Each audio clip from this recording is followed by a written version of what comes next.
काबा sir, कहां दौड़ा जाए? बिल्कुल होना चाहिए मैरिको पर ध्यान। 621 पर ट्रेड कर रहा है मैरिको, 615 का स्टॉप लगाना चाहिए। हाँ। अपसाइड जो टारगेट है मैरिको के 630 के नजर आते हैं मैरिको। मैरिको 621 क्लियरली बाजार का झुकाव थोड़ा सा जो है वो इस वक्त डिफेंसिव्स की तरफ है। प्रकाश सर की कॉल होगी पहली मैरिको, ये गया है स्क्रीन पे 621.95 पे। सचिन आपका ट्रेड? वीरेंद्र जी, मेरा ध्यान मेटल्स पे जा रहा है एंड वहां पर मुझे लग रहा है वेदांता में एक इम्पोर्टेंट लेवल क्रॉस हो रहा है। 463 के आसपास इसके फ्यूचर्स है। अपने फ्राइडे एक्सपोनेंशियल मूविंग एवरेज के ऊपर एक काफी कॉन्फिडेंट क्लोजिंग इसने फ्राइडे के सत्र में दी थी। आई थिंक स्टॉप लॉस कहीं जाकर 458 के आसपास प्लेस किया जा सकता है एंड इस मोमेंटम को चेस करने की तरह होगी। इंट्राडे में भी मुझे लग रहा है 470 का लेवल छू लेना चाहिए एंड पोजिशनली ये रैली 485 तक भी एक्सटेंड हो सकती है, तो खरीदारी करनी है वेदांत के फ्यूचर्स में। वेदांता खरीदारी करने का मन है। ऐसी जेएसडब्ल्यू स्टील भी बढ़िया कर रहा है, मेरे ख्याल से 1.5% के आसपास मजबूती के साथ जेएसडब्ल्यू स्टील अब ट्रेड करता हुआ। खैर, सतपुते साहब, ओपनिंग के बाद कहां नजर जा रही है? आशीष जी देखिए, नजर जा रही है मेरी नेस्ले इंडिया पे। मुझे लगता है कि परसों जिस तरह से ब्रेकआउट हुआ था और आज जिस तरह से डिप के बाद यहाँ पे रिकवरी शुरू हुई है, तो ये बड़े काउंटर से वो है, इतने आसानी से टूटते नहीं है। तो नेस्ले इंडिया इस पे मेरी नजर है, तो इट्स बाय इन नेस्ले। इसका जो टारगेट होना चाहिए वो रहेगा 2620 का और 2650 का। तो बाय करेंगे, हमारा स्टॉप लॉस होगा 2550 का।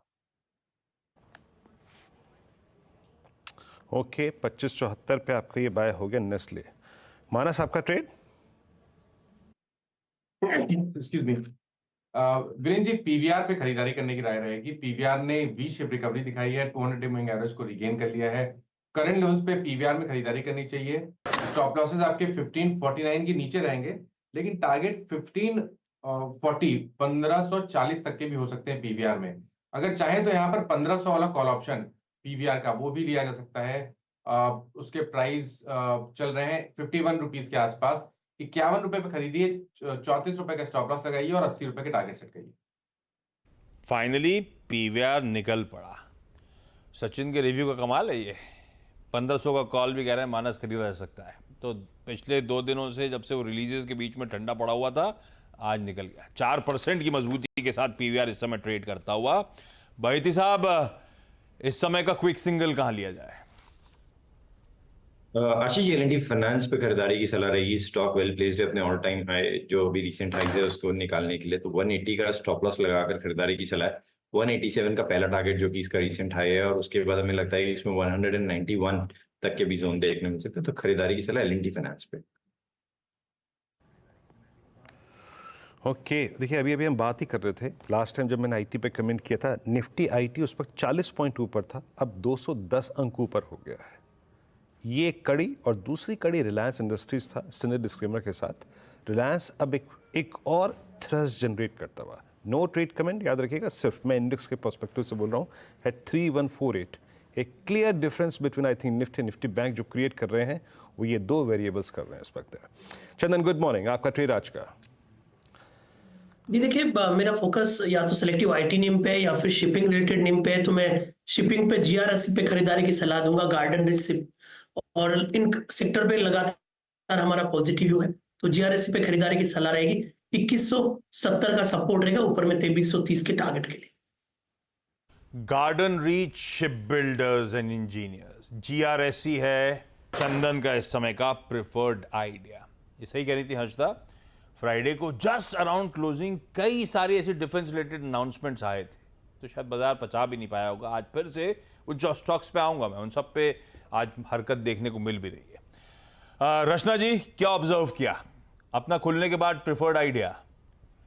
जी, मेरा खुलने के बाद जो प्रिफर्ड आइडिया है दैट इज टीसीएस हमने अपने क्लाइंट्स को भी दिया है, और यहाँ पे मुझे लग रहा है कि एक दिन की कंसोलिडेशन के बाद आज यहाँ पे फिर से स्ट्रॉन्ग मूवमेंट आनी चाहिए, और एक दिन पहले जैसा बार बना था ऐसा बार आज फिर से बनना चाहिए।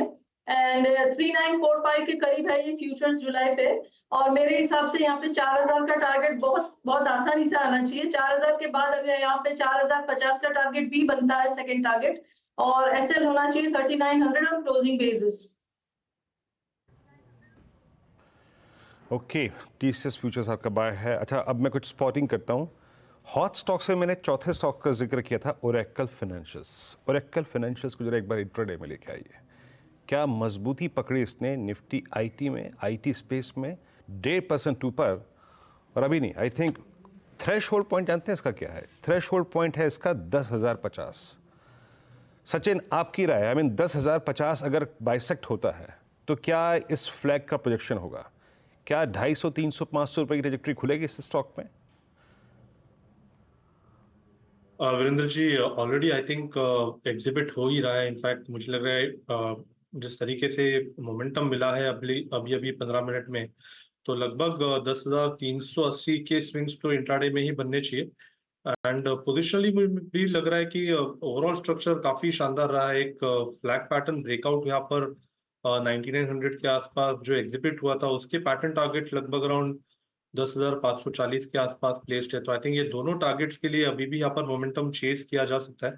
स्टॉप लॉस आपको लगभग 10,010 के आसपास प्लेस करना है, एंड फ्रेश खरीदारी अभी भी की जा सकती है ओएफएसएस के फ्यूचर्स में।